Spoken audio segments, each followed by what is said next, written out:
meet so early. Okay, The school just get off the tractor or what? Tom just get off the tractor or what? Pretty much.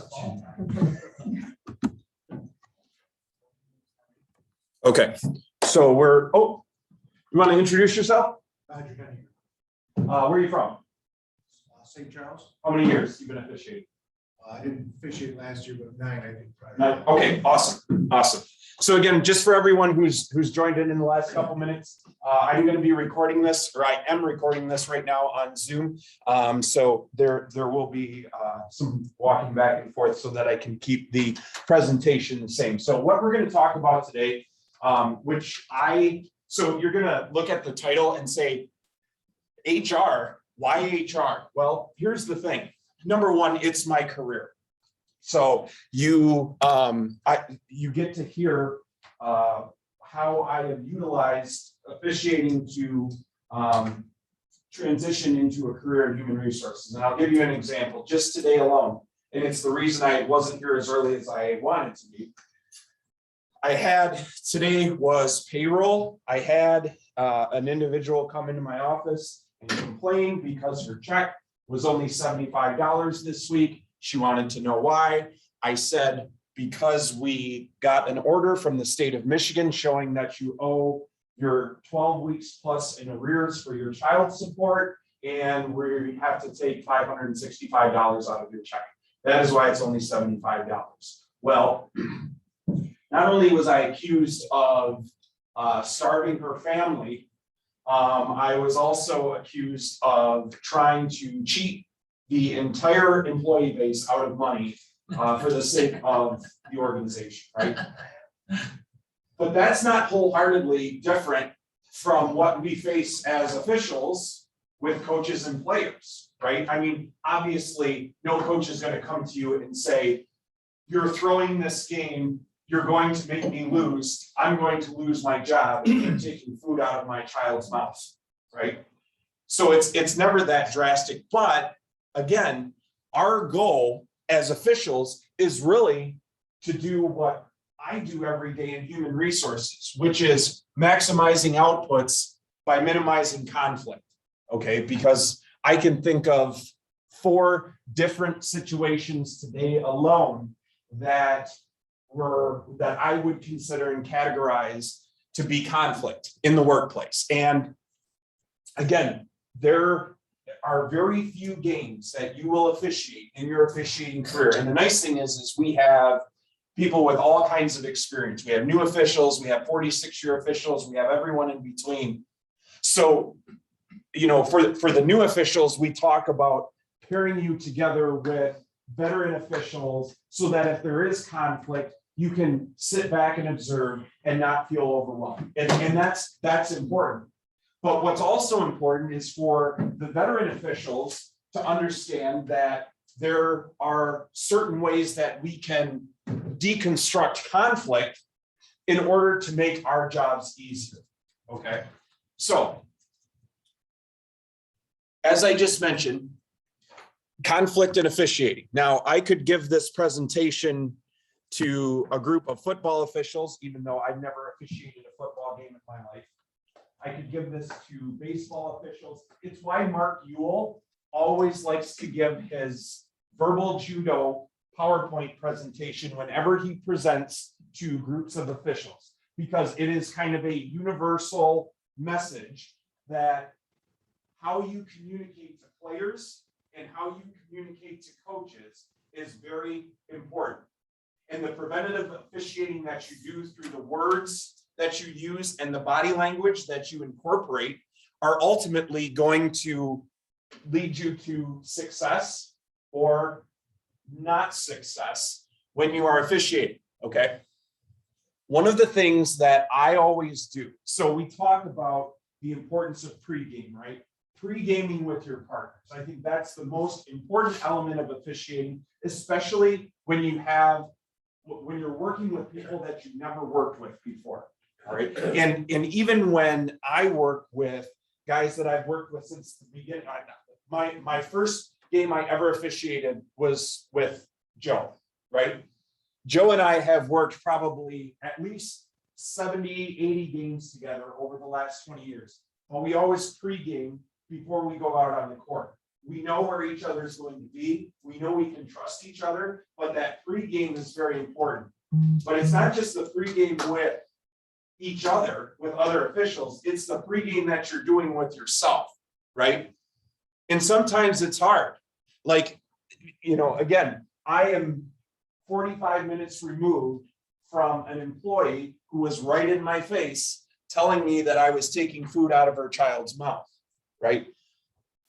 I get 45 minutes or 30 minutes or whatever to drive up here. I maybe get another 30 minutes in the locker room, and then I have to be out on the court.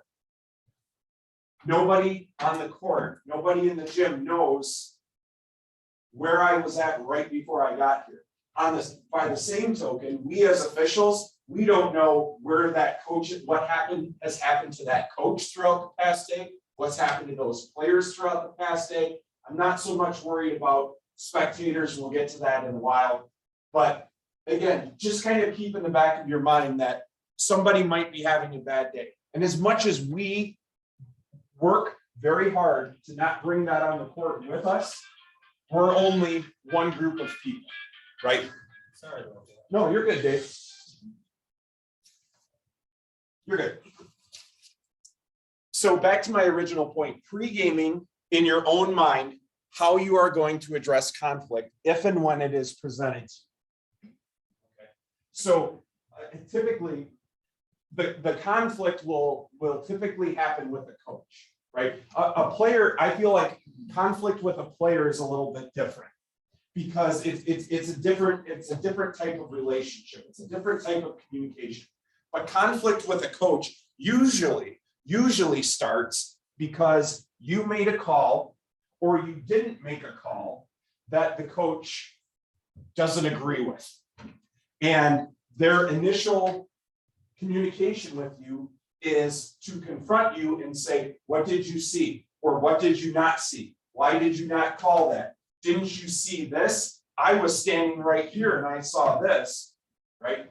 So we want to think about, okay, if we know that those are going to be kind of the lead-ins, if that's going to be what they're asking us, how do we address that? Now, the action on the court will dictate some of that answer, but in our minds before the game, as we get prepared on the court, we want to think about how we are going to answer these questions. And again, it's answering questions. For newer officials, we always have the maxim, you can answer questions, but you don't want to ever answer statements. So if a coach says, Tom, why was that a charge? You can then start to explain legal guarding position. You can then start to explain player control or team control or whatever the case may be. But if he says, Tom, that's a charge, okay, at that point, he is already in the he or she, I apologize, he or she is already in the frame of mind that his opinion is right, and he wants his voice to be heard. She wants her voice to be heard, right? And in those types of situations, if they're not presenting you with a question, more than likely, you responding to that statement isn't going to yield positive benefits, okay? Now, again, I am the type of official where if they present their statement in a calm fashion, if I'm standing, like, Sam, can you stand up for just a second? So let's say Sam is the coach, right? And he's on the bench. I'm out here officiating the game. Maybe I'm the trail official. I'm watching, I'm standing right in front of him. And Sam says something to me like, the last time we were on this end of the floor, I think number 32 lifted his pivot foot before he dribbled the ball. Can you just watch that for me? Sure, coach, I got you. 32 lifting his pivot foot before he dribbles the ball. Okay. Probably the only two people in the gym that can hear it. I'm still watching the game, but I'm building a good rapport with that coach, right? Because he was very calm. He was presenting me with information. I wanted to let him know that I heard what he said. I'm going to keep an eye out on it, or I should say an eye out for it. And hopefully that builds my rapport with the coach throughout the game. Now, we all have, those of us who have worked for a number of years, we know a lot of coaches, right? We know the coaches that, like Chris Watts, who's been at Western, he's been at Garber, he's been all over the place. He's just the first one that pops into my mind. But he knows a lot of officials. He knows kind of the personalities of each official, and officials know Chris's personality. So there is kind of once you start getting more of a veteran status when you're officiating, you will begin to build those relationships and learn personalities. And then you can adapt kind of how you're talking to that coach, depending on their personality and how they've interacted with you in the past. Here's something that I heard at camp probably 3 or 4 years ago. It really stuck in my mind. Conflict brought to you during the course of the game is not personal 95% of the time. There are those there is that 5% of the time though, where they're going to say, Fred, that was an absolutely terrible call. You kicked that. Right? Sure, Fred's heard it, just like Marty's heard it, just like I've heard it, just like Zach will hear it, and Sam will hear it, okay? That 5% of the time, when they are directing comments directly at you, when they address you by name, and they are bringing that 100% aggressive, full force conflict to your face, that's when you have to address with, as I said, a warning, a T, or an ejection. Okay, now, the ejection, I mean, it would have to be the most egregious thing in the history of coaching for me to just openly eject a coach, right? You would have to grab me by the shirt collar and drag me in order to eject it. But what is more than likely going to happen is either a warning or a technical foul. I have noticed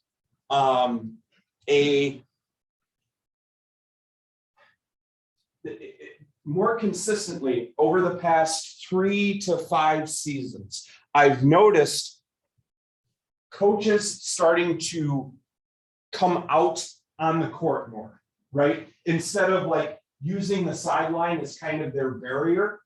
Not only did we take away the 14-foot coaching box and give them all 28 feet, now they're taking even more liberties by stepping out on the court to try to get our attention. Right? That's something that we have to nip in the bud too. We don't, and if Kevin were here, Kevin would tell you that's his #1 pet peeve is the shouting across the court to try to get the attention of another official. All right. Now, Kevin likes to put that in his pregame. That's not something that I put into my pregame. Your pregame with coaches is up to you, right? We've kind of gone over before what's acceptable and what's not acceptable to talk about in your pregame. The open shouting, I think, is something that's acceptable, but if that's not something that you want to address with a coach before the game, that's totally fine and up to you.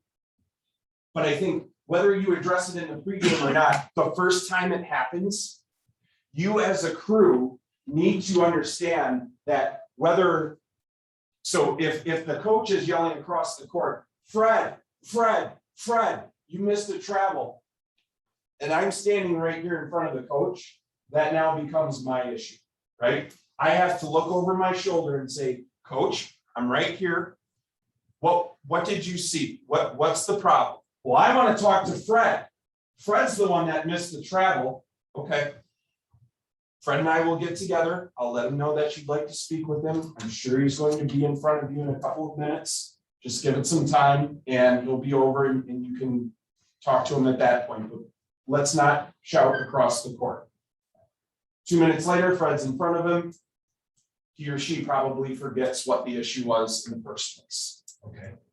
So Hey, just one thing to put in, it kind of goes both ways too. Right. I learned, because I'm a loud guy that likes to yell across the room too. right. I have to tone that down when I gotta go over and approach them calmly, not, yeah, back. Right. That helps. Exactly. It Exactly. can go both ways. Those of us with voices that are loud, that carry, right? Our conversations are heard much more easily. Now, I'm not saying to be diminutive. I'm not saying to kind of put yourself in a shell. but to Fred's point, I think having that awareness that, you know what, my voice carries pretty loudly, and I need to be cognizant of that. Dave? Tom, I get this a lot when I go to a new school and I'm with new officials, and we do the pregame, and the coach, so like you said, they'll say, well, but that's that coach. Mhm. And then you're like, but why do you accept? Well, because that's that coach. We've been here for 5. Well, but I haven't, Right.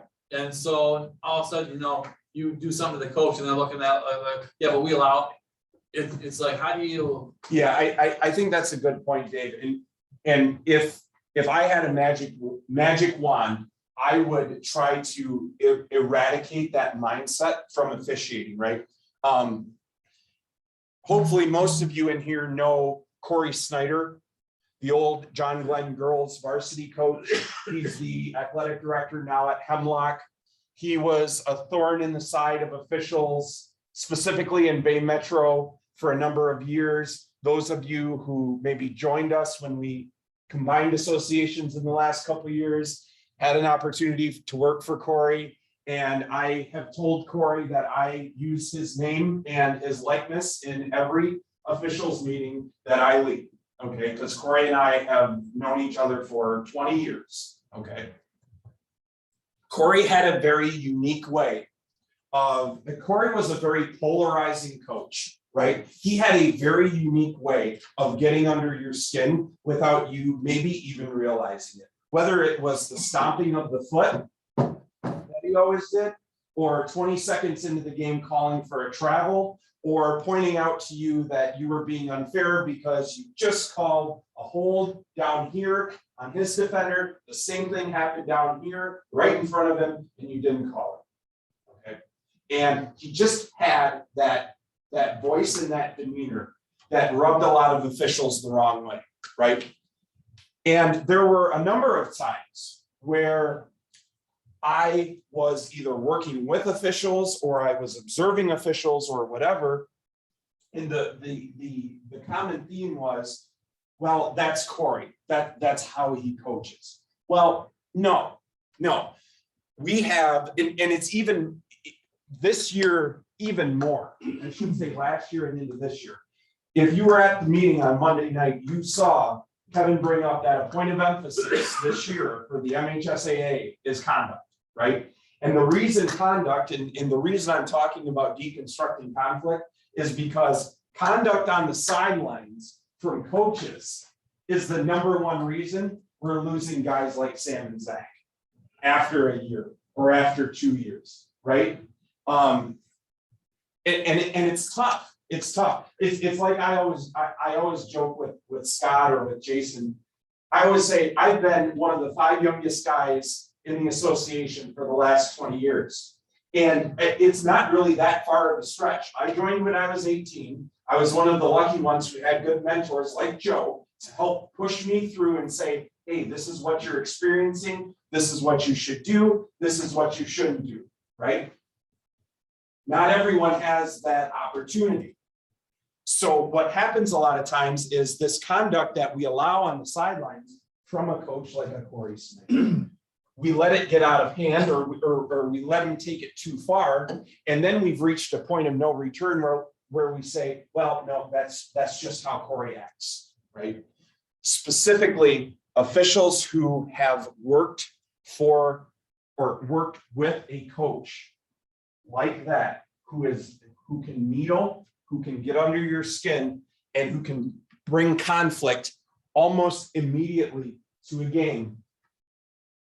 My expectation would be that our veteran officials would take the lead on that and at least go to that coach and say, Coach, we can't have this for the next 32 minutes. We have to figure out a way to not have this type of behavior for the next 32 minutes. And maybe saying that isn't the perfect way to say it. And again, that's why I said it's important to pregame in your own mind what you want to say, especially if you know that coach is the type that will bring conflict to you right away, because you're going to want to choose your words carefully. But to your point, Dave, I think this maxim or this idea that, well, I always think of Roy at Beaverton, right? Like, I think our Beaverton and Gladwin folks know Roy, our Bay City folks know Roy, everyone kind of knows Roy, right? Because he's been coaching for like 70 years. And they will probably build a statue of him in the middle of the court when he actually retires. If he He's not doesn't. gonna retire, he said they're gonna bring him out in a box. Box, yeah. That wouldn't surprise me. But again, right? Roy is kind of like the grandfather that everyone loves because he's been around forever. He's had a ton of success, and we've all either worked for him or everyone just knows Roy. But Roy, when you look at some of the things that Roy does on the sideline or how he talks to coaches, probably isn't overly kosher, right? And it's tough because you, as a 3-year official, are going to go into that situation and say, Roy, I need you to tone it down a little bit. You know what Roy's thinking in his mind? Who the F are you? Right? And that's hard to overcome. And that's why it's important to pregame in your mind how you are going to address that type of conflict. And my recommendation, and why I always try to bring it up in the pregame, I always ask, who here has worked a game with these teams this year? Or, hey, I don't know Beaverton's head coach. Do either one of you have any experience with him? Ask those questions in your pregame so that not only you as a crew can understand and figure out how you want to address a coach that brings conflict into a game quickly, but also how you as an individual can start to, I guess, build that verbal judo that Mark Ewell always talks about, crafting that message that you're comfortable with so that when Roy brings that to you, right, you're ready for it. You're ready for it as an individual and you're ready for it as a crew. I remember it's funny, about 5 or 6 years ago, I was doing, it must have been a playoff game. And the playoffs with Roy always lead to you get Roy on steroids when it comes to the playoffs, right? Now it was myself, Tom Jablonski, and I forget who our third official was, but our third official was from the Flint area because it was postseason and officials come in from all over the place.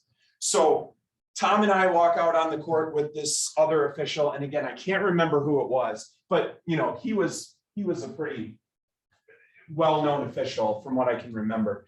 But Roy didn't know who he was. So the very first time down the court, I'm standing in front of Roy, and he says, Tom, I know you. I know the Polak across the way, which was Jablonski, but I don't know that third guy. Who's he? What can I get away with him? Right. So first of all, let's not bring ethnicity and nationality into a discussion during a basketball game, even though Jablonski is kind of a Polak. But also, let's not try to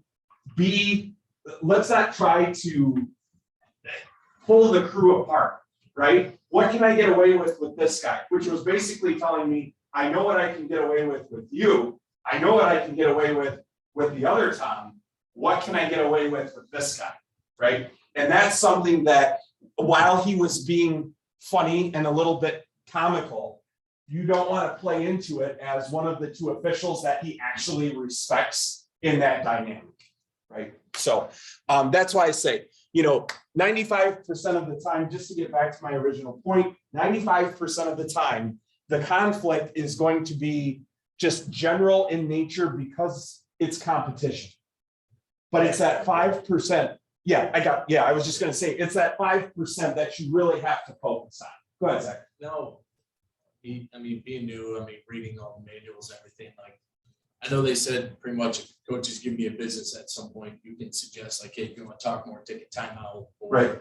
Is that something that's common? Do you? To recommend taking a timeout? If they want to continue to talk about it. Because it says in the manual, that's one of the suggestions. Sure. So No.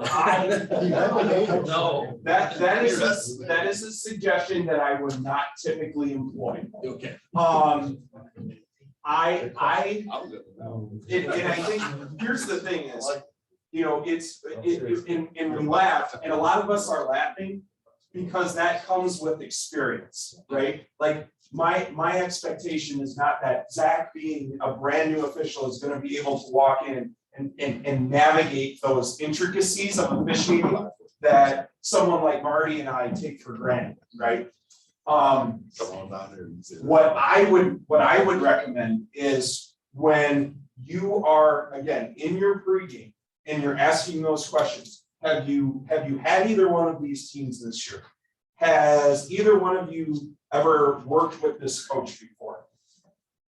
Hopefully, there's someone else on your crew that can stand up and say, okay, here's how this coach reacts to you delivering your message this way, and here's how the coach is going to react if you deliver your message this way.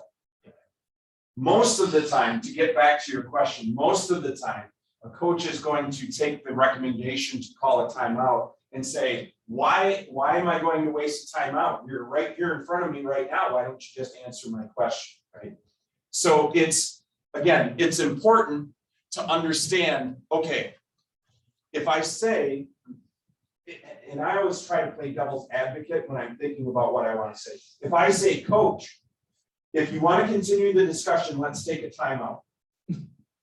What's the worst thing he can say to that? Or what's a negative response that he can have to that, right? And then once you identify that negative response, how easy is it for you to respond to his negative response? And there's so many machinations to that. And that's why I say it comes with time and it comes with experience, but it's important for us as the crew, whether it's a crew of 2 or a crew of 3, to really lean on each other for past experience and taking that knowledge that someone who has that experience with that coach can bring to the conversation. Yeah. Well, there's more to it.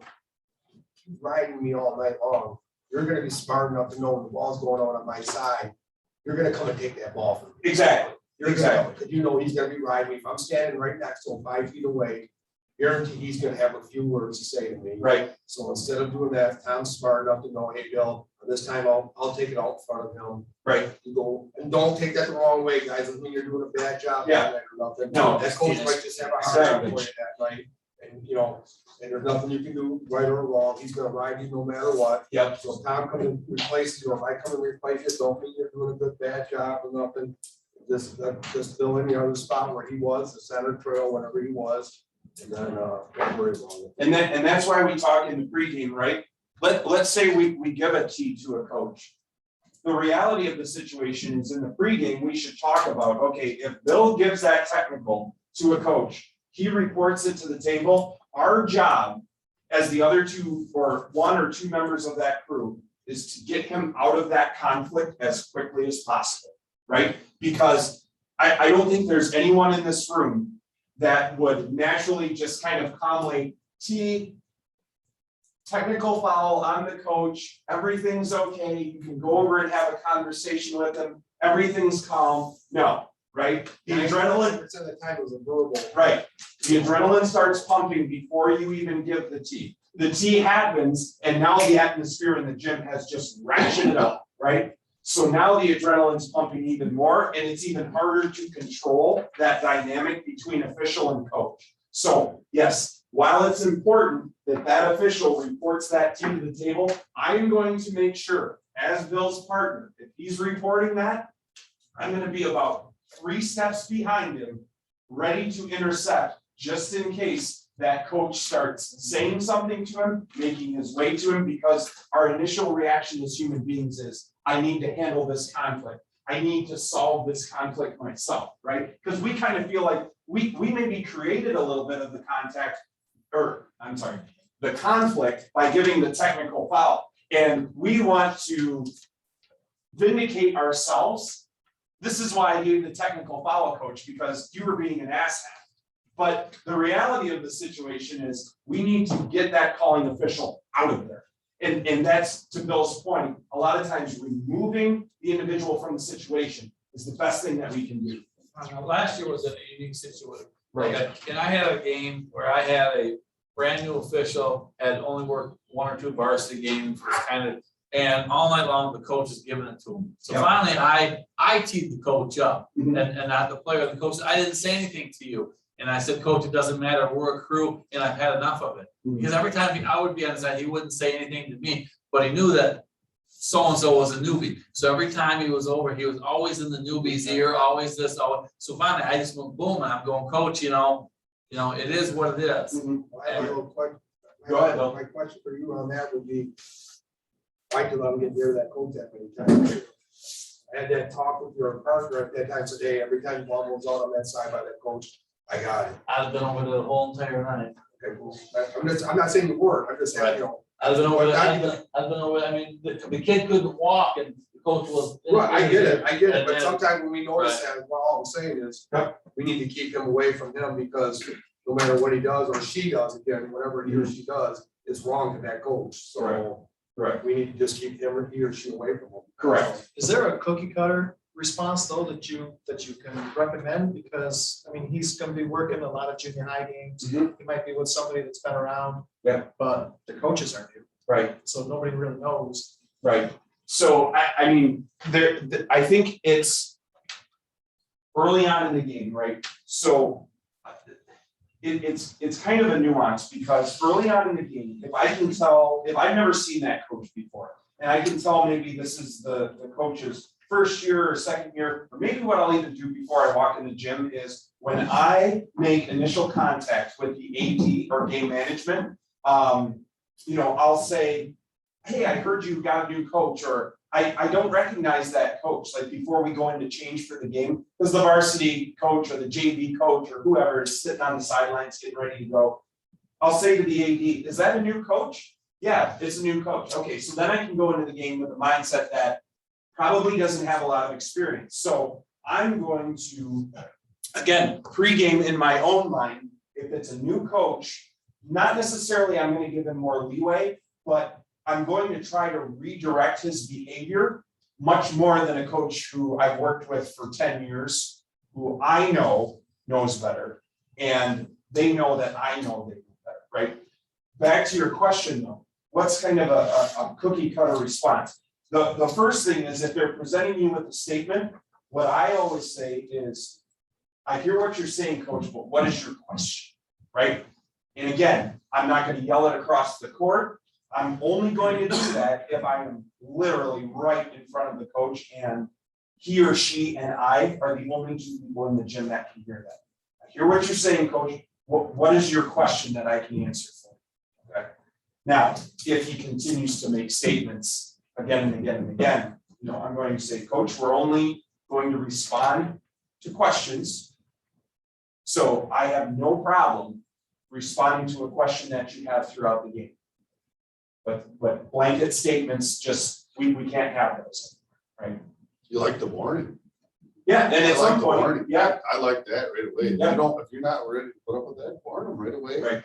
Tonight's not the night. We're not doing that. if you can tell that a coach is Just not gonna going keep going to going. adjust to you trying to work with them, basically, to Fred's point, if they're gonna needle and needle and needle, and it's 4 minutes into the game, and they've spent 3 minutes and 50 seconds of that needling the officials, yeah, I'm gonna warn them, right? And I'm gonna be probably a little bit quicker with the technical foul if they don't heed that warning. A lot of times, I think coaches see what they can get away with early in a game, especially the coaches like Roy, who've been doing it for 50 years, who are, they know what buttons to push and what buttons not to push. But with a new coach, right, at the junior high level, maybe the freshman level, JV level, they don't have any seasoning at all. Their seasoning is watching Bob Huggins on TV get red in the face and just blast officials throughout the entire game. I think I don't want to say it's our responsibility as officials to correct that behavior, But if it's a new coach, I'm going to do whatever I can to try to get that coach to understand that he or she is not going to be successful as a coach working with officials if they address us in that manner. So, yeah, Joe. We do it, our guy, you know, when we have a meeting of coaches now, we'll say coaches to the effect of, we'll be happy to answer any of your questions on player call when opportunity presents it. We are not gonna be able to run up and down the floor with you asking constantly. Right. And I said, we can't focus on the floor and do our best job with you constantly asking us questions during the game. So that's how we're gonna handle it. Yep. And that usually works. Exactly. Yeah. Yeah, To the, I got you. to the new guys, we're never gonna bail on you. Yeah. I'll come clean across the board, just as Bill said, I wanna be that guy in front of Mhm. you. Okay, we got your back. Somebody did it for me. Yeah. I'm Joe, I did games, he's cut in front of me and taking the brunt of it and stuff like that, and we will do that. Yeah. So you guys get comfortable, so don't worry too much about that, we'll make it happen. What you got, Dave? Dougie Inglis, the St. Ignace coach, always told me, I know what time of night I'm gonna have is when the referees make their first call and what their mechanics look like. Mhm. If they have good mechanics, he says, okay, we're probably in for a good night. If they have crappy mechanics, he says, if they're gonna be mine the whole night. Right. He says, and that's just the way it is. And he used to always tell me that, so he says, that's why the mechanics are a big thing. If you have really good mechanics, he goes, I know what type of night I'm in for, and if you have bad mechanics, you're in for a long night. Right, right. Tom, I think the biggest thing we all have to fight against, the worst thing that can happen for a new guy or 46 years is you let that coach interaction change your attention to detail on the game. Mhm. Mike and I had a game in March. That occurred, next thing you know, the wrong team has the ball, then the crowd's involved, and it was because we took our focus off the game, putting the ball into play, and it got onto the coach. As many years as we had, we allowed that to happen. So the worst thing isn't what you say or don't say. The worst thing is if it changes the way you call the game, if you let that coach's behavior change thing of you and your crew, because then the problem gets bigger. Yep. And then the crowd gets involved, and then you're on the defensive, so. Great points. Tom, Yes. just out of Oh. curiosity. Yeah. Not to put you on the spot. No. We all know Roy. Yeah. Yeah. What's your best way of dealing with it? So my thing with Roy, and again, I don't have probably as much experience with Roy as someone like, Joe's probably worked a lot more games with Roy than I have. But I think, it's tough because I am going to, my goal is to make sure that Roy understands that what we want from him is his respect as a crew, whether it's Sam, Zach, and Tom, or Tom, Mike, and Marty, right? Like, it doesn't matter who's out there on the court. Roy comes to me the first time, and I can tell that he's starting to get agitated with whether it's me or one of the two other people that I'm working with. The first thing that I'm probably going to say to him is, Roy, I understand that you're a little upset at what's going on, but respect the officials that are on this team. Respect the fact that we came up here, respect the fact that we are here to serve you, and the players respect us as a crew, right? I think a lot of times if you, by not saying directly, Roy, I respect you as a coach, right? But in a roundabout way, I'm saying, Roy, I respect you enough as a coach that my expectation is for you to respect us as officials. And hopefully, most coaches can read into that. My biggest thing is building the rapport so that a coach gains the respect for us as officials early on in the game.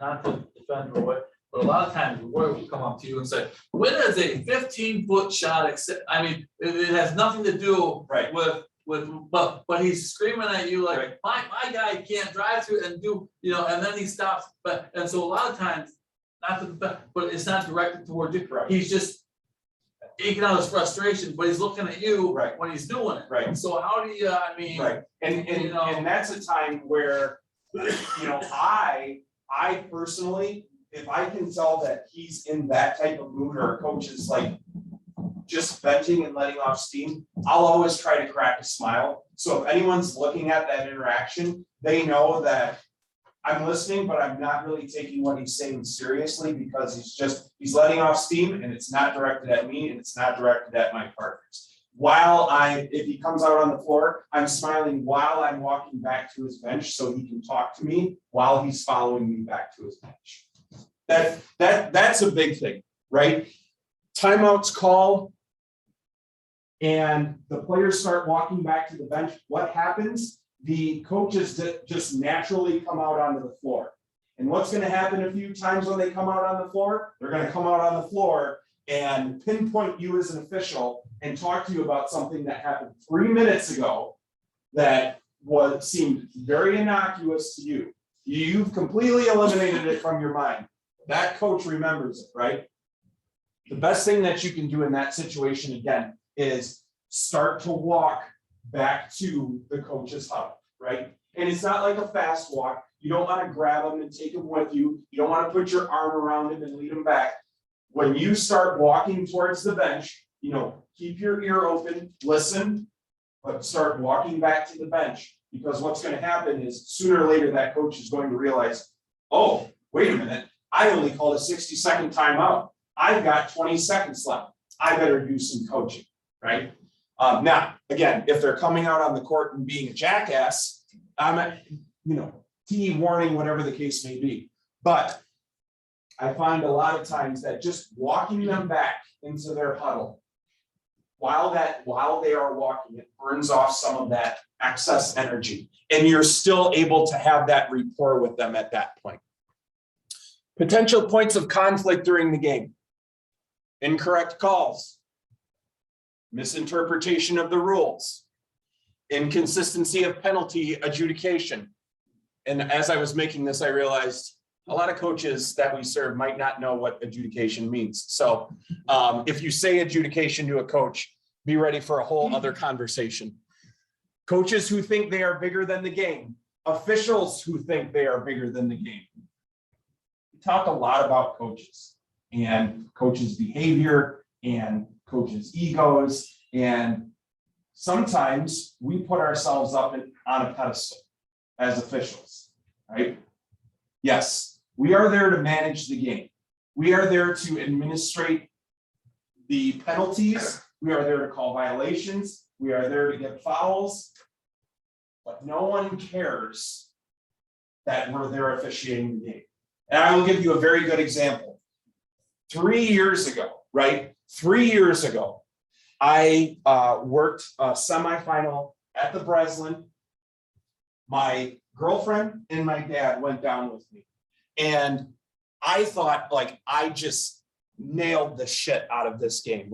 I was so excited. I just got done working on the Breslin floor. I got to change in the men's locker room. I got to see the barber shop. I got to see everything that they do. And it was an incredible opportunity.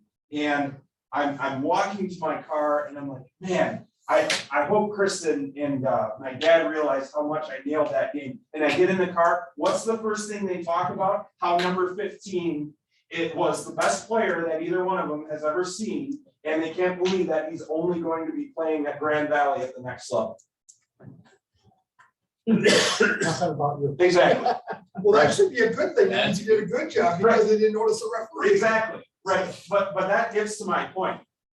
The two people that probably love me more than anything in this world could have cared less about me nailing a game at the Breslin at a state semifinal, right? So keep that in mind as you kind of progress through your officiating during this season. It can be very easy to say, oh, I've got the Beaverton Sanford Meridian varsity boys game, and we know how much those two coaches don't really get along.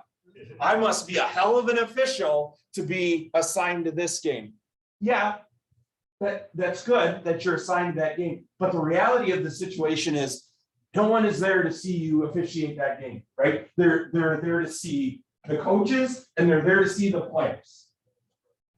And I think a lot of times I don't want to say degrade coaches, but I think we put a lot of onus on correcting coaches' behavior, like feeling like we are responsible for correcting coaches' behavior, when in all reality, our role should really just be mitigating their personality so that it doesn't overwhelm the flow of the game, right? So now, the biggest thing that I can tell you, especially for newer officials, for officials who might be moving up to the varsity level for the first time, get in the rule book, get in the case book, and know the language of officiating, okay? Specifically of officiating basketball, right? That will, when you can, I don't want to say memorize the rule book, but memorize key buzzwords, key phrases, right? So when we're talking about a block charge, talk about legal guarding position, talk about both feet on the floor and shoulders square to the ball handler. That's going to shut coach down pretty much immediately, right? Because they don't ever hear about legal guarding position. They don't hear about shoulders square to the ball handler. That's not stuff that they're used to hearing. So if you bring that out to them and you present it to them, chances are it's going to at least bring them down a couple notches, if not make them stop talking altogether, and then you can just exit out of that, right? Go ahead, I David. have a question. Now, it's not dealing with the head coach, but this always happens. The head coach is here and the assistant coaches are here. And usually the assistant coaches are the ones that really give you the business because the head coach is down here. How do you address the assistant coach to the head coach? Because, Right. you know, hey, the head coach is the one you need to talk to, but the assistant coach is the one that usually doesn't shut up, or the other ones that do the one-liners, or that, you know, hey, you know, then. So the first thing that I'm going to do is the very first time that an assistant coach addresses either me or someone else on the crew, I'm going to bring that situation to the head coach. I am a little bit more lenient with a head coach. I am not at all lenient with assistant coaches. In my opinion, it is up to that head coach to control the conduct of their bench personnel. And that assistant coach falls into that bench personnel. So I'll give you an example from a couple of years ago. I was doing a game at John Glenn. It was John Glenn and Dow. I forget if it was tournament or not, but anyway, Glenn is shooting free throws in front of Dow's bench. Glenn, the Dow bench wasn't very happy with the call one of the three of us made. Glenn Girl shoots the first shot, misses. The assistant coach sitting on the bench goes, ball out live, tweet, yelled from the middle of the paint, warning, Dow assistant coach. Didn't hear anything from him the rest of the game. Right? Now, it's not necessarily that I wanted to make an example of that assistant coach. My goal was to let everyone know, because this was 2 minutes into the first quarter. And everyone says ball don't lie now. And that is one of my pet peeves as an official, is this. Look, Rasheed Wallace was an amazing basketball player on the Pistons NBA championship team. But the fallout from him and that one statement has just, it has negatively affected my officiating career. Yeah, and one, that's another one, and one. Oh my God, right? And one's gonna get and one. But that's the thing. An assistant coach, I need to choose my words carefully here, because again, it's not that I want to make an example of that assistant coach. I want everyone to know, though, that everyone involved in that game needs to know that that's not acceptable behavior. And I would have done the same thing if it was a head coach. I would have done the same thing if it was a player. But again, my leniency for an assistant coach is zero. Coach the kids. That's all I ask. Coach the kid. The first time, if they're making a ball out live announcement to the entire court, I'm also going to make an announcement to the entire court. If I'm just sitting in front of that, or I'm standing in front of that assistant coach and he goes, Tom, we gotta watch the walks out here. I'm gonna go over to the head coach, coach, you are responsible for the decorum of your bench personnel, which includes both your players and your assistant coaches. Your assistant coach just addressed me directly, and I'm gonna need you to take care of that one. We can't have that, right? So again, it's thinking about if A happens, what response am I going, if X happens, what is Y going to be? And why, that Y variable is me as an official. Can I throw something on that? Yeah, go ahead. Fred. When I first started officiating, I'd like to pick them boogers and like to hear every little thing. In basketball, I learned that not hearing things helps a lot. If they're not meaningful things and they're just saying something, Mhm. no response is sometimes the best. Right, Not even hearing them. I'm Exactly. hustling. Coach, I'm hustling. I missed it. right, right. Don't say nothing. Yep. Ignore it. Yep, exactly. Okay, this is a tough thing to do, embracing the value of conflict. Right. Was it fun today when I had an employee get right in my face about her paycheck? No, it wasn't fun at all. How can I embrace the value of that conflict? Well, what it did do was it allowed me to take a step back and think, not only how do I want to respond to this particular employee, but how do I want to respond to other employees in the future who are probably going to bring the same issue to me? It just so happened that this was the first time in the year that I had worked where I'm working that we had that particular type of conflict. But with 500 employees, it's going to happen again, right? 500 employees, 400 of which probably have children and have a child support payment or alimony. Because it's easy for me to respond back in the heat of the moment. Don't have kids that you can't afford, right? Like, and how would that go, right? What would the reaction to that be, right? We would be talking about a whole nother conflict at that point, right? But again, discretion is the better part of valor. Understanding that, again, I'm drawing an HR reference. When that person sees their paycheck, they are going to react in a particular way. When something happens that a coach doesn't like during the game, they're going to react in a particular way. And unfortunately, the official is typically on the other end of that. Their adrenaline is much more stable than a coach's adrenaline is. Okay, my adrenaline as the HR professional was much more stable than the person who had just looked at their paycheck and said, why am I getting $100 instead of $700? Okay. Embracing the value of conflict. Active listening creates opportunities to consider other ways of assessing the game being played in front of us, right? Now, that's a very politically correct way of saying, maybe we got something wrong. Okay, goes back to the last slide. You know, we should have confidence in our abilities as officials. We should. I mean, if you were to survey the state, if you were to survey the MHSAA, our association would probably be considered in the top 5 associations around the state for quality officials. And I can say that with quite a bit of confidence, right? Joe, would you agree? Yeah. Okay.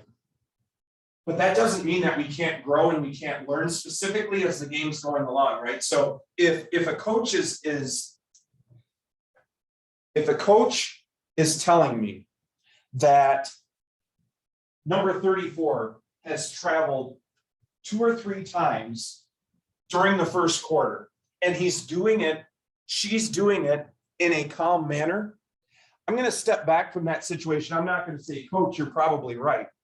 What I am going to do is I'm going to watch that ball handler a lot closer to see if in fact they are traveling, right? Again, how the coach delivers it to me though is going to impact how much I'm going to look at an opportunity to assess the game differently.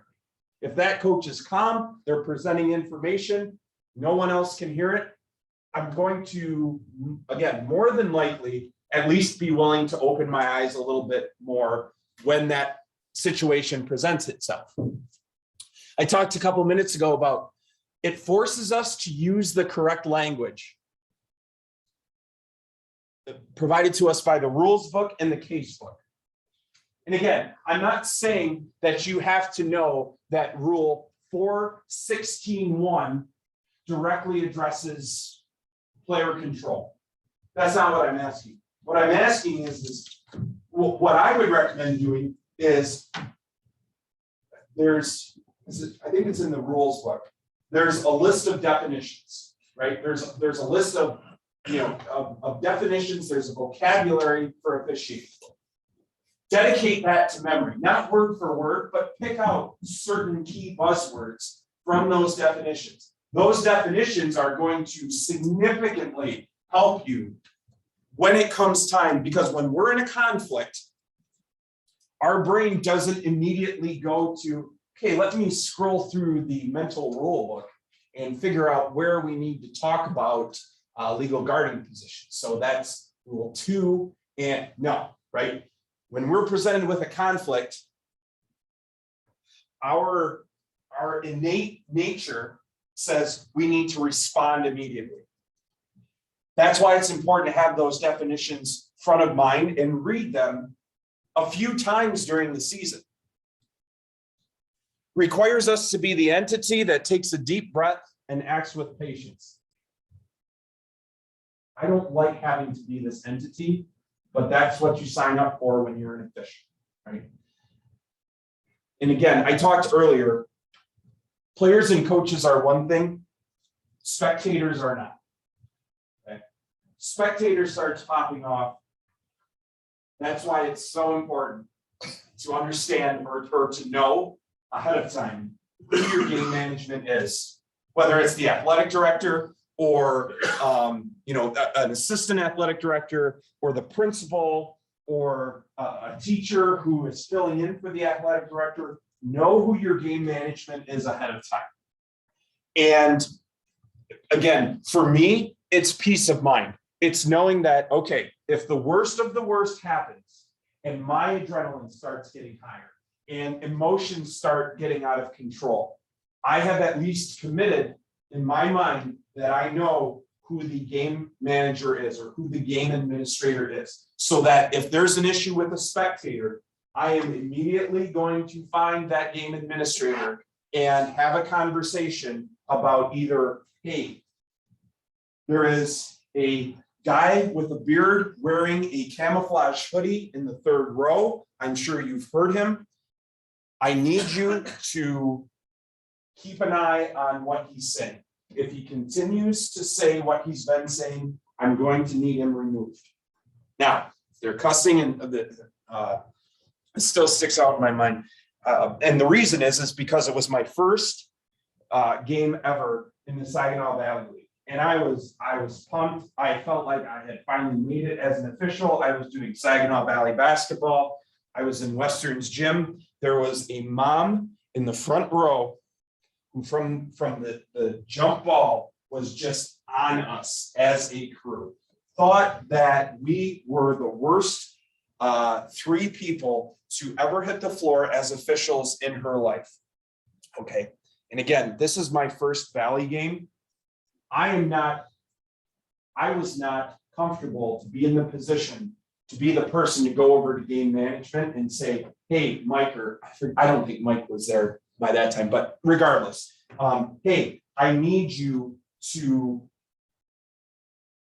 keep an eye on this person in the front row. Thankfully, I was working with 2 other officials who understood the situation, who heard the same thing that I was hearing and didn't rely on me as the newbie, even though I had officiated for probably 5 or 6 years at that point. They understood the situation that I was in, right? So for them, they took the onus upon themselves to go over, talk to the AD, and what happened? The AD sat right by about 6 feet away from the parent, didn't even make it seem like they were watching the parent or whatever it was, just kind of sitting there taking the load off while the game was being played. Okay. That's why having a good rapport with people like Ben is so valuable, right? Ben's a fantastic AD. Mike Thayer, fantastic ADs, right? It's people that can take care of business. You want those people on your side. Build a good rapport from the second that you step into the gym with those folks.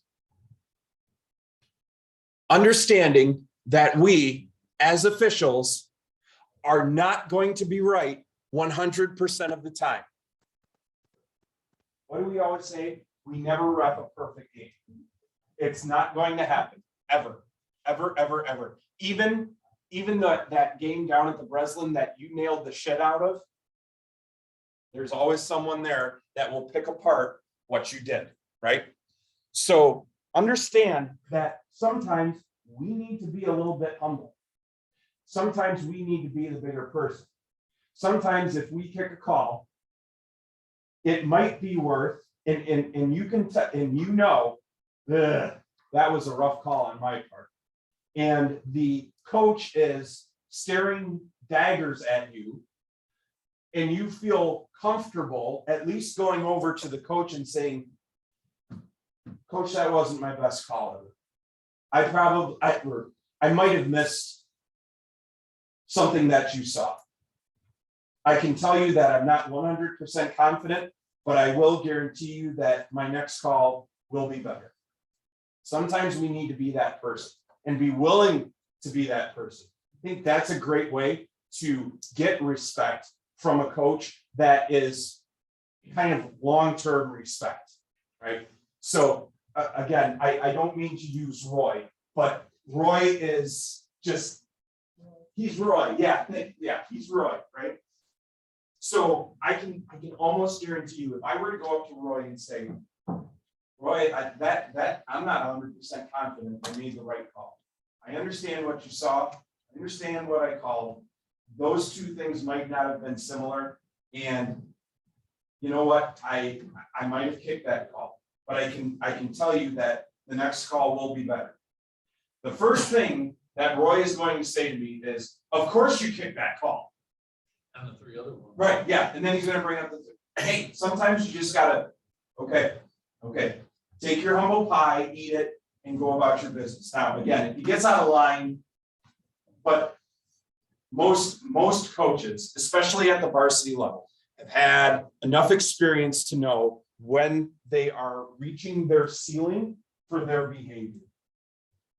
Sometimes you have to be the bigger person, and you have to say, you know what, that wasn't my best effort. And if the coach is giving you a little bit of shit about it, just say, Coach, I understand. I know that I probably missed it, or at least I didn't see what you saw, but I can tell you the next call will be better. But on the same note, for new people. Yep. You don't want to be out of that better call. Correct. Yes, very good point. Very good point. So I will say this. I probably apologize for missed calls 2 or 3 times a season. That might even be a lot. Number one, I have to have respect for that coach, right? That coach and that coach has to have respect for me, and I have to have respect for that coach for me to really feel comfortable saying, Coach, you know what, I kicked that call. If that coach has been riding me the entire game, I'm not going to give him the benefit of the doubt at that point. But if that coach has been, you know what, he's been pretty calm, he's been coaching his kids, he's been doing what he needs to do, and I kick a call, I'm going to be the person that goes over there and says, I just didn't get it right. Yeah, don't do that in a close game. Probably not a Correct. good idea. Yes. Situational stuff. Situation. Yeah. Big deficit type stuff. Correct. Use that Yep. very, because it's scary, because It I is. use that in certain spots and I'm like, oh, shit. Yeah, and that's why I say, I use it 2 or 3 times a year, and that might be an over exaggeration. But it could be as simple as you trail or center in front of the coach, you say, he's standing there, he or she's standing there, and could be as simple as may have missed that track. Right. You know what I mean? Right, yeah. Like, you're already past that plate. Hustle to Go get right in on position the next next time. call. That's what you're about. Trying my best, coach, I'm gonna hustle. to get better Right. position Because- next time. At least I try to use the mindset of, Next if I time, have this bro. conversation with a coach, I'm gonna open with, I had a good look at it. Right. And what I saw was, and this is the rule. Right. And as long as I did all of those things. Correct. Ahead of time, and I was in good position. And I don't assume and make a call that I didn't see, Right, that I feel I'm safe ground. right, It's when you didn't make that call. Right. Even though you saw it. Right. You gotta. eat a little humble pie, yeah, yeah. Tom, how do you handle a coach that's on you and they don't know the rule? Without quoting the rule book? Yeah. I mean, I get this a lot, especially up north, if you get a new coach or whatever. And Like a kid. I actually had one where the assistant coach turned to the coach and said, no, he's right, coach, you didn't know the rule on that one. But the coach was on you, it's like, but without quoting the rule book, hey, coach, 12 page 3-1- in the rule book says, so you're wrong, Right. I mean, how do you? So my first thing that I always say is, coach, the rule is X, Y, and Z, right? At that point, you've made your statement of information. You have given him or her the facts of the matter. If they want to continue to belabor that point, I'm just gonna get the game going, right? Because it's not worth holding the game up. You know that argument probably isn't going anywhere. Because it's obvious they don't know the rule. Okay, coach, your understanding of the rule is this. I can tell you that here is the rule that we are officiating by, which comes right out of the rules or the case book or whatever. You don't have to quote specifically, but coach, here is the rule.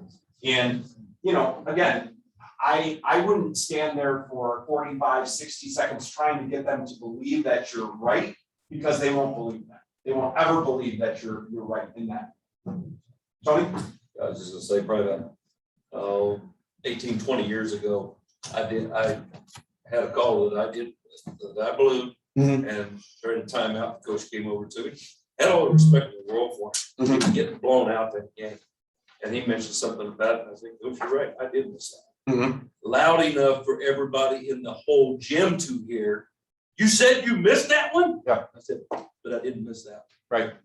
Right. I said, here I was owning up to something. I said, you're gonna try and embarrass me like that in Right. front of everybody? Right. And to your point earlier, that's why, as a new official, I probably wouldn't use that technique, at least for your first few years.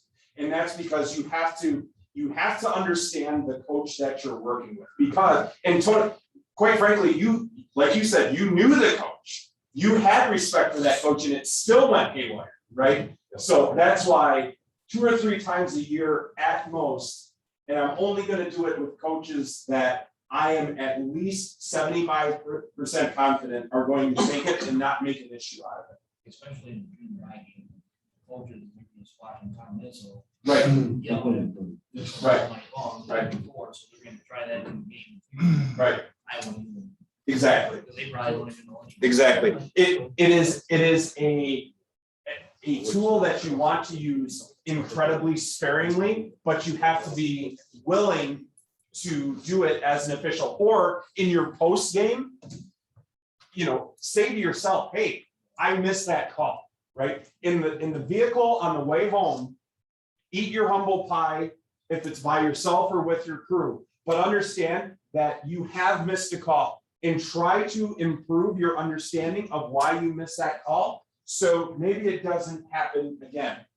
But whether you say something to the coach or not, the most important thing is not feeling like I am so well trained, I am so advanced in my officiating abilities that, you know what, I didn't kick that call, I got it right. No, you're gonna miss calls. You're gonna miss calls every single game, right? So be prepared for it too. Because a lot of times, especially when I was first starting out, one of my things was I kicked a call and I thought about that for the rest of the game. And I let it linger in my mind, and it probably negatively affected my ability to call a game. right? It's not just a lot. Exactly, I do it on purpose. Middle school basketball, you have to miss a lot. exactly, right? You'll be there I was there Monday. I was in Big Nine and it was 30-0. Right. And you had to just let them Right. get through the 7th grade girls basketball game. Right. Right. It was rough. Yeah. Yeah. Did you have something, Joe? Well, just, I agree with what you're saying, if you got a good decorum with the coach, I probably missed that now. But what I like, works for me, is I just flat out say, coach, I didn't have that, or that's not what I have, and then walk, well, you're not admitting that you made a wrong call, or you missed it, or anything. Right. You're just saying, I don't have that, and then walk away. I mean, it works for me to. Sure. I mean, you're not admitting wrong, you're not admitting you don't know what you're doing, you're not admitting you're out of position or anything like that. Just a simple statement. Exactly. And 99% of the 99.9% of the time, that's what we should employ. Because you get into too much, and like I say, I agree with what you're saying about that, but if you get into a verb, just a quick simple statement, get out of there, I think the best. Hustle and honesty. Yeah. It works. Yeah. You hustle and the coaches see you're hustling. Right. You look at them, you talk to them with honesty. You don't have to say you missed it. You can just look at them and be like, yeah, I'm gonna get in better. Sure. position. I'm gonna hustle next time. Right. They respect that. Right. They don't, it's ones that are like, oh, and then you got that ghost look and you're freaking out. And then they know Yeah. they're like, all right, I'm gonna They get can, this they guy. can smell the blood in the water. Yeah. Okay. I know we're getting close here, which I'm glad that I only put 7 or 8 slides in this deck because we are getting close. Preventative officiating. Again, I can't say enough. I know I just had it on a slide a couple slides ago, but know the rules and know the language of the rules. This will get you out of a lot of conflicts very quickly, right? Don't belabor. Don't make it seem like you know more than the coach. Present statements of fact. Pre-gaming with your partners, a real pre-game, not some half-assed attempt to put in minimal effort. And I think everyone who has officiated knows the difference or knows what a half-assed pre-game looks like, right? That's why I said earlier, Joe and I have worked probably close to 100 games together, but we always pregame, always. And the reason being is because, number one, you might have had a situation recently that came up that you want to discuss, that you want to put out in the open, and maybe get other people's opinions about, or prepare yourself in case that situation presents itself again in front of you.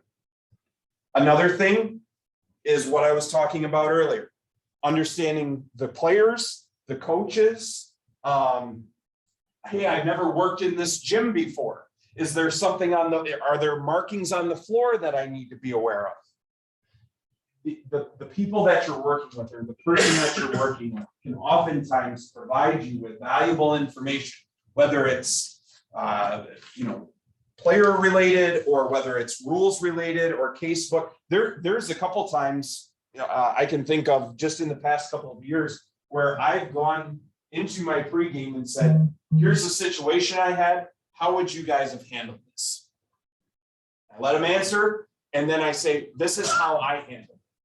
I don't ever start with saying, this is what I did. I want to know without bias how they would have handled it, because that allows me to grow as an official, right? So we talked earlier, I think Bill brought up the technical foul situation and getting your partner or your partners or whatever, getting them out of that conflict, right? Pre-gaming that ahead of time. If we tee a coach, report the tee, and let's have the other official go stand in front of the coach. The third official will administer the free throws. The calling official will go opposite table, okay? Another situation, if there's a 5th foul, is the calling official going to be the one to report it to the coach? 32's 5th foul, coach, I need a replacement. No, Okay, why do you say that? because by you calling that 5th foul on that player, we just always know that there's probably gonna be some conflict. And so having your partner come over and explain it to the coach that it's the fifth foul, it kind of lessens the conflict. Okay. Okay. Any other thought? Go ahead, Mike. I would say maybe. Okay. You know the flow of the game. Mm-hmm. You know what your relationship is with that coach at that point in time. He may have a question about that fall. Mm-hmm. It would be better to go over, de-escalate the conflict. Okay. Then there may be times when that situation, you want to get away from there. Okay. So you are not the one. Every situation is different. Mm-hmm. So you have to be true to yourself, true to the partners, true to the game. Sure. But this presents the what I was trying to get at. Some officials don't want to report the fifth foul to the coach under any circumstances, right? Some officials want to play it by ear. Some officials are saying, I am going to tell the coach that it's the fifth foul. That's the one that I'm always kind of like, okay, let's feel out the situation a little bit. But regardless, that's why it's important pregame. Because Don't let your consistent. ego Right. don't let your ego get involved there. Right. Just because you make the fifth foul, don't think you have to be the one to go explain it to the coach. Right. Because you might be with your way you called it, the charge block, especially sold it, whatever, you know. Mhm. You might have gotten a little wound up, and if you're gonna go tell him that it's just fifth foul. don't let your ego- Case happened to me at Come Bay in, City I- Western. I took the kid for his fifth foul. He didn't agree with my call, and I didn't even was not going to report a foul. And the kid said, "Mother," and then now I got another one. And then if my partner would have come over like he's saying, it was 2 minutes, would have been a huge. I was on an island reporting my fault. Now I'm doing a technical. Now I'm telling the coach why.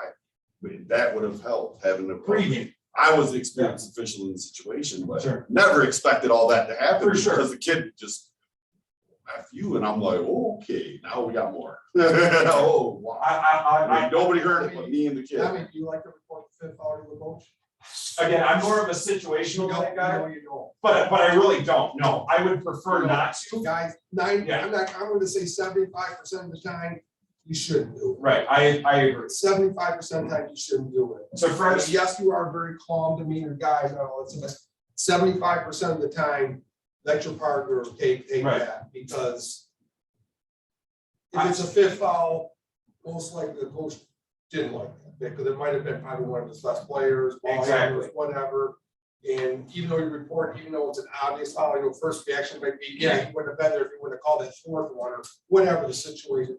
So let your partner go report that, unless you think you have to, or unless you're good buddies with them, you know what I mean, but. yeah, 75% of the time. Get away. consistency, right, yep. Hey, good call. You go get the free throws. I'll stand in front of the coach or I'll talk to the coach, right? But knowing that ahead of time, before you get on the court, is probably the most important element in all of that. Hey, how do you like to handle fifth fouls? Okay, how do you like to handle that with the coach? Tony, did you have a question? I was just gonna say, like, you were saying a while ago, a lot of times it depends on how much has been going on during that game. Mhm. Has that coach been riding the officials' ass, like Bill was saying a while ago, and he goes in and gets him away from that situation, gets him away from him so he can't chew on him anymore, Mhm. especially the newer official. Mhm. And is it that new official that he's been chewing on, the one that called that fifth foul? Sure. And it Right. just depends on the situation too. Yeah, there's a lot of guys here right now, Yes, Tom's gonna be nice about it, but if it's me, Tom, and Joe doing the game, and he's ripping me the whole game, or if he's ripping Joe the whole game, Joe's gonna come say something to Tom and I after the game, go, Joe, Tom, why didn't you come and help me? Mhm. And he has a right to do that, you know, he's gonna sit there and say, hey, you guys can see, he was riding me all the way, why didn't you just come and help me? He won't say that then. I'll show you the score marks. Well, guys, you're just as responsible sometimes to help that your partner out as he's getting ripped. I mean, Marty knows it. Get out of there, get him out of that situation, man. Just, you know, We following you around. even if it was a horrible call, even if you just blew a call. Yeah. And, you know, get him out of there. You know what I mean? What you I got? was gonna say, one way just professional etiquette, and the other way it's more personal, that's Mhm. in my. Right, sure. Are they talking to you or at? Right. There you go. Professionalism from the moment you get out of your car to the moment you return to your vehicle after the game is over. Right?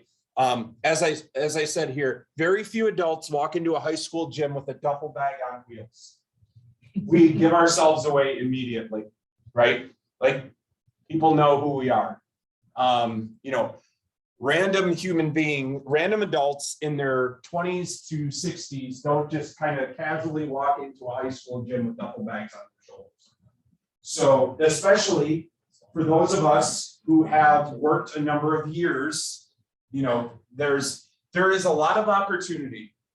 The more you work, the more years that you work, there's going to be times where people come up to you, parents, coaches, just colleagues, whatever, right? When I used to work at SVSU and I officiated at Freeland, that's where all SVSU employees sent their kids to high school. So every year when I did Freeland games, I got probably 4 or 5 parents coming to me before the game. Hey, how you doing? How was work this week? Whatever the case may be. And I felt bad, right? Because I'm kind of the person who likes to you know, be accommodating. But sometimes you just have to tell them, hey, everything was good this week. Glad to see you. You know, I'm an official on tonight's game, and I just don't want it to look. I don't want my perception to look bad to parents from the other team or coaches or whatever the case may be. And they will understand. Okay, they might be taken aback at first. You give them a couple minutes to think about it, and they'll understand how that interaction would be perceived, right? So my point is that it's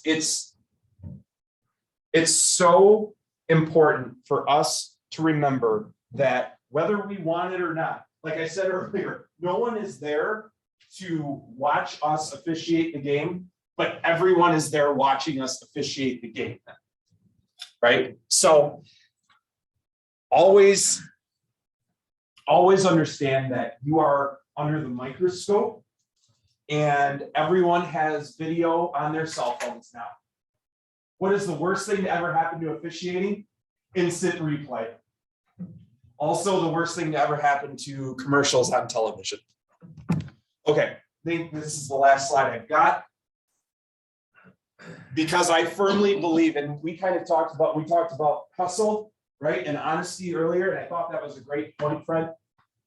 Body language, how you're presenting yourself with your body language. Okay, Sam, could you stand up again for a minute? So if Sam is addressing me as a coach, right, and he has an issue with the call I made, and he's talking to me, I am not going to square up to him and talk to him like this. This is something I never use, right? Because in my opinion, this is my opinion, and some of you might disagree with me, and I understand. In my opinion, this body language adds to the conflict. What I'm going to do is, at the very least, try to get on his side and talk to him like this. Or again, my favorite is if the game's going on, I'll just talk to him over my shoulder while keeping my eyes on the game. Now, I don't expect everyone to be able to incorporate that. But my point is that how we are addressing the coach with our body language can oftentimes be just as important as what we're saying when we are addressing the coach, if that kind of makes sense. Okay. Keeping your eyes on the court at all times. As I just mentioned, nothing wrong with having a conversation over your shoulder. Be sure they know that you actually hear them. If that coach is being cordial with you, let him know that you hear him. Coach, I understand that you saw 23 take an extra step on the drive to the basket this last time down the floor. We'll keep an eye on it. Okay. There's nothing wrong with letting them know that you hear them. Again, how are they presenting the information to you, though, is going to play a big part in how I present information back to them, if I present information back to them at all. Okay. Again, a pet peeve of mine. My job is not to appease coaches. It's to call the game. Okay. I've heard officials have this mindset.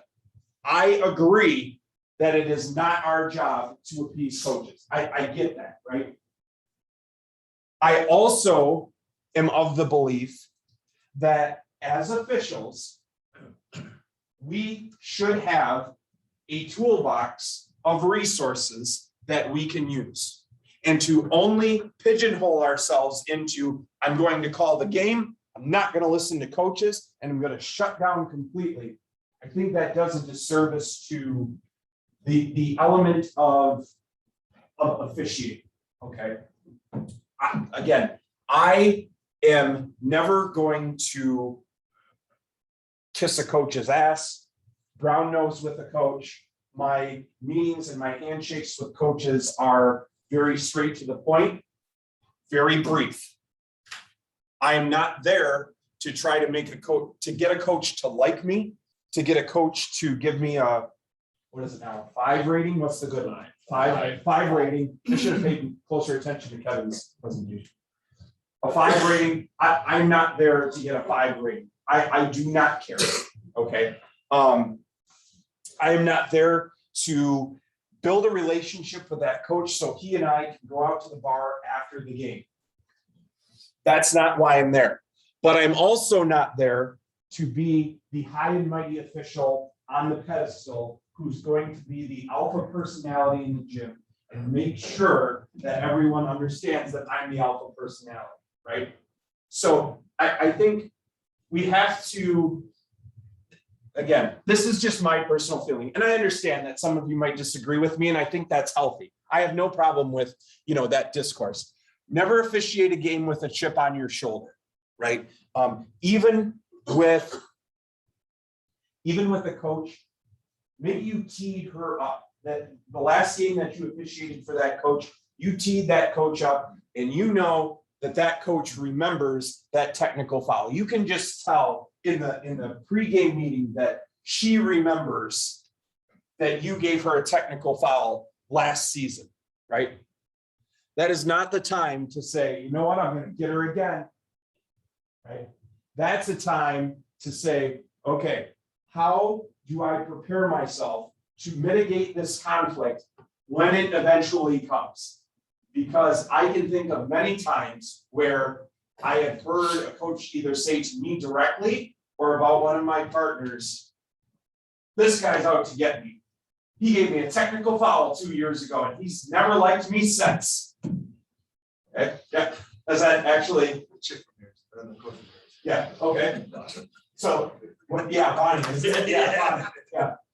So my point is, you're going to hear that, whether it's about you or whether it's about one of your partners. And something that we didn't talk about tonight, but I think that's most important to remember. There's either one other official or 2 other officials on the court with you. That is your family for that 90 minutes, 2 hours, whatever it turns out to be, right? There's only 1 or 2 other people in the gym that have your back, and it's your partners. And if you do anything to displace that trust with your partners, okay, you are basically blackballing yourself as an official. Never sell out your partners to a coach, right? So, and again, I'm kind of covering this for newer officials, and you're going to hear this a lot as you continue to officiate. But even if you know your partner picked a call and you're standing in front of the coach and the coach says, man, Sam, Tom blew that call. You don't want to respond with, you're damn right he did. Right? Hey, Coach Tom is a 20-year official. He's officiated a lot of basketball before. I'm sure he's officiated in your gym before, and there's never been an issue. We're going with what he called. Okay. Never sell out your partners. Yeah, go ahead. One comment I think that was the last slide I had. One comment that I've made, if a coach questions my partner's call, I just simply say, Coach, you had a better look at it. Yeah, absolutely. Straight, simple, to the point. Excellent point. And it's, like you were saying, going into a game with a coach that you have probably gave a technical foul to, I approach that game. I go up to the coach and I, introduce myself and say, Coach, good luck. Right. I prefer to be in my mind, the bigger and the better person and keep it just professional. Preventative officiating. Yep, absolutely. How do you handle your partner when they sell you down the river? Well, I had that happen to me in the regional game last year, and I made the right call, and they were wrong. And both of them were wrong. And they had both worked, as they told me before pregame, a state final, so they knew everything, but except for they were wrong on that part. And basically, they worked together, they never worked with me, and they sold me down the river. How do you handle that? walk it out. Yeah, so There's so many of us, you just find a new one to do it. right, and realistically, right? So I'm going to address that situation the same way that I would with the coach, and it's very calmly and it's very controlled. Hey, I understand that you didn't agree with the call that I made, but it's important for us to remember that we're each other's teammates out here, just like the players have their teammates, we're each other's teammates. But the thing that got me is they didn't know the rule. Okay. And it was a rules thing, and I was right and they were wrong. Okay. And So, and again, in that situation, who is right and who is wrong, to me, right, isn't as important as making my partners understand what them selling me down the river, right, because I can't think of a better term, them selling me down the river, what it means to me as an official, and how that feeling will carry forward with me as an official throughout the rest of my officiating career. Again, my goal is to not say, I am right and you are wrong. My goal is to say, hey, you made me feel and look like shit. And I don't appreciate it. And let's just remember that we're out here for each other, because 10 players, 2 coaches, and 100 spectators, they don't have our back. We have to have each other's back. I would want to make a lasting impression in their mind that that their behavior has negatively affected, more so than I'm right, you're wrong. But again, everyone's going to react differently in that situation. That's just how I would. Did everyone get a chance to sign this, the sign-in sheet? Everyone good? Okay, I know I went over time, so I apologize. As you walk out the door, just kind of keep this in the back of your mind, right? Officiating can end tomorrow, right, Sue? Next training time. Oh, I'm sorry, next training is Monday, next Monday, 6 p.m. Freeland. No, that was Tuesday. No, Monday. Who's the guy speaking? I'll double check, Joe. I will. I'll double check. Who's the guy that's speaking? Brian Morley, he is a college official. He was also the head of basketball training down in the Flint area. So, yes, yeah, does the camp at Central. Very good guy. GCCOA. Yeah. Yeah.